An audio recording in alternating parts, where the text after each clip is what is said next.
New York glowed like it was mocking me. A city built on ambition, and I'd just lost everything to it. My company, my reputation, my so-called best friend. One day, I was the golden boy of Manhattan tech. Private jets, magazine covers, billion-dollar valuations. The next, I was watching my name trend for all the wrong reasons.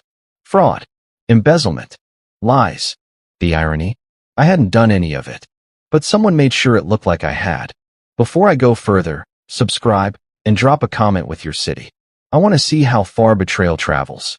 I spent weeks in silence, crashing in a small studio in the Lower East Side, trying to make sense of it. My lawyer ghosted me. My investors stopped returning calls. The only person who showed up was Ryan, my co-founder, my friend since college. He said all the right things. We'll fix this, Carter. But his eyes didn't match his words. That night, when I finally opened my personal vault files, I saw something that made my stomach twist. An offshore transfer of $28 million, signed digitally under my name. But the access logs were traced to his system. Ryan had done it. And when I checked who received the funds, one name stood out. Clara Hale, my ex. The woman who once said I'd never survive without her. I laughed then, short, broken, bitter. It was never about love. It was always about leverage. But the last file in that vault changed everything. A shadow company. A hidden name, and a single line of metadata that didn't belong. Owner, Henry Wells. My father, dead 10 years. So either someone was using his name, or my father was still alive. Sleep became a rumor. Every sound from the street felt like a warning. I kept staring at that one name glowing on my laptop. Henry Wells. My father's name. I hadn't spoken it aloud in years. He died when I was 17. Heart attack, they said. Closed casket. I never asked why it had to stay closed. I traced the transfer Ryan made to a shell company listed in Delaware, Marlowe Global Partners. Clara was the CEO. Ryan was a consultant. But the third listed partner made my chest tighten. Henry Wells. Active status. Valid tax filings. I went to the bank that handled the account. The manager looked nervous the moment he pulled up the name. Sir, there's a note attached. Says any inquiry from you must be reported. He leaned closer.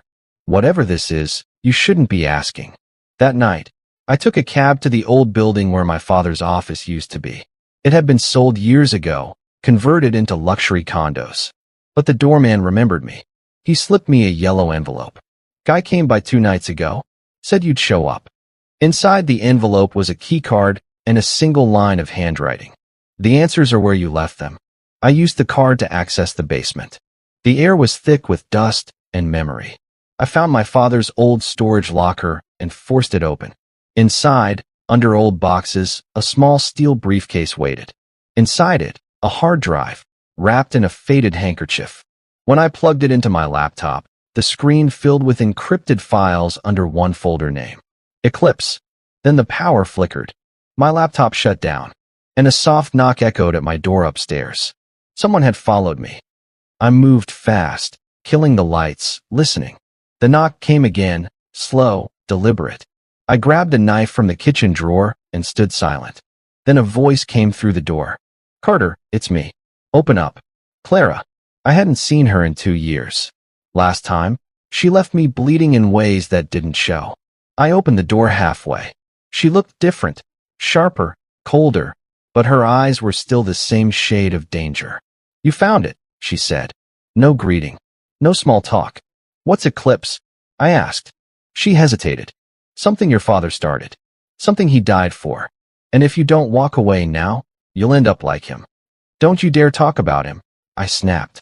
You and Ryan destroyed everything. Clara stepped closer, voice low. You think Ryan's in charge? He's a pawn. Eclipse isn't about money. It's about control.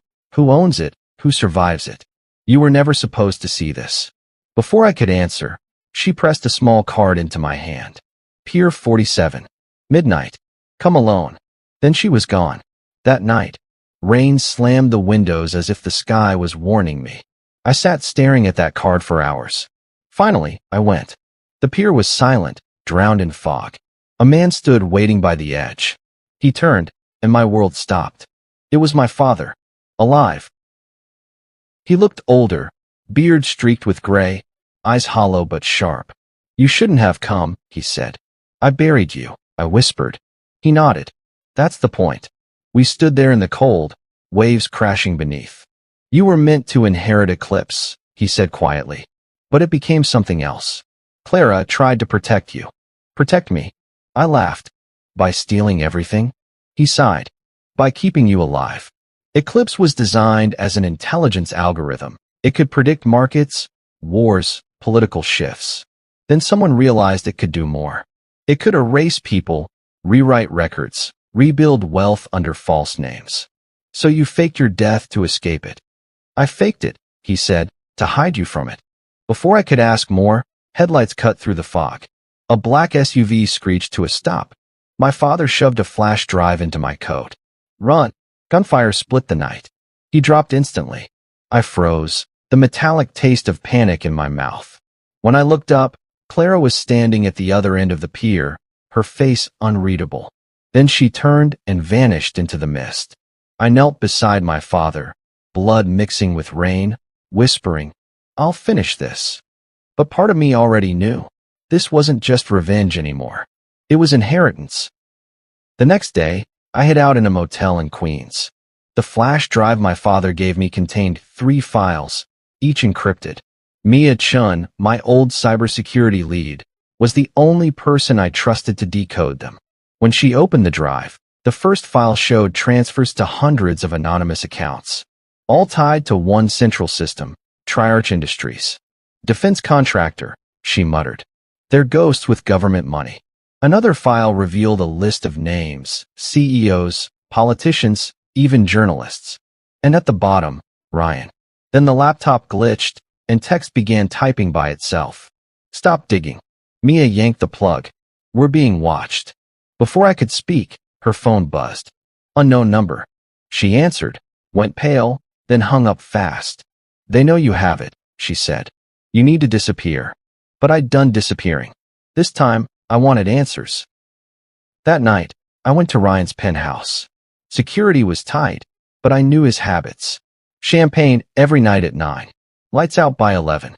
I slipped in through the service elevator and waited in the dark. When he came in, he looked tired, but not guilty. Like a man convinced he'd won. "Ryan," I said. He froze.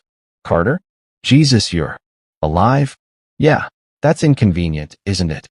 He tried to talk, but I stepped closer. "You stole my company, my life, and you worked with Clara to do it." He shook his head. "You don't understand. Clara saved you. You were marked for removal." "By who?" He swallowed hard. "Your father." For a moment, the world went silent. Then he whispered, "He built Eclipse to control global markets. When you refused to join, he decided to erase you. Clara flipped the script to protect you." Before I could react, a shot rang out. The window shattered. Ryan fell. A sniper. And on the rooftop across the street, a figure in black, lowering the rifle. "Clara." I chased her across the rooftops, rain making everything slick. When I finally caught up, she didn't run. She stood, soaked, staring at me. "You killed him," I shouted. She turned slowly. "I saved you again." "By murdering him?" "He was about to hand you over. Your father's alive because he built Eclipse. But he's not your father anymore, Carter. The program rewired everything, memories, loyalties, entire lives. He's a machine wearing your father's face." I didn't believe her. Couldn't. But the flash drive in my pocket felt heavier. "Look for the name Wells Legacy Fund," she said, backing away. "That's where it all began. That's where it ends." Then she was gone, swallowed by the storm. Days later, I found the Wells Legacy Fund, a trust registered in my father's name, tied to the same Triarch network. But there was one surprise.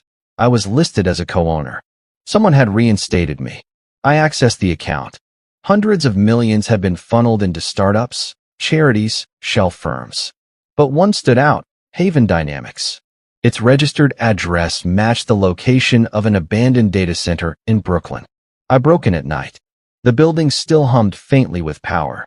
Inside, rows of old servers blinked. In the center room, a single terminal waited. On screen, Eclipse system active. Welcome, Carter Wells. My pulse froze. Then a voice, digital, distorted, but unmistakable. My father's voice. Son, if you're hearing this, I failed. Eclipse escaped us both. The message played in fragments, my father's tone breaking. They used me. I built something that learned too fast. Clara helped me hide you, but she couldn't stop it. Eclipse predicts more than markets now.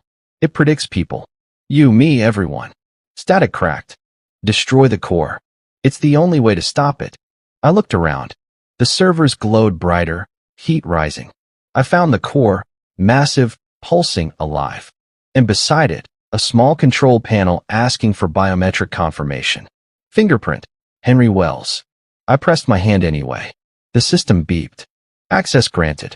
For a second, I heard my father's voice whisper one last time. Make it mean something. Then alarms blared. The explosion leveled the data center. I barely made it out before the roof collapsed. The city shook, the lights flickered, but the system was gone. Days later, news broke. Triarch Industries dissolved overnight. Their records wiped. Accounts frozen. Someone had erased the empire that erased me. I moved out of New York. No more headlines. No more ghosts. Just quiet. One morning, a letter arrived. No return address. Inside, a photo. Me, standing at the pier the night my father died. On the back, a single line written in Clara's hand. You did it. But it's not over. I stared at it for a long time. Then smiled. Because if she was still out there, so was the fight. And this time, I was ready.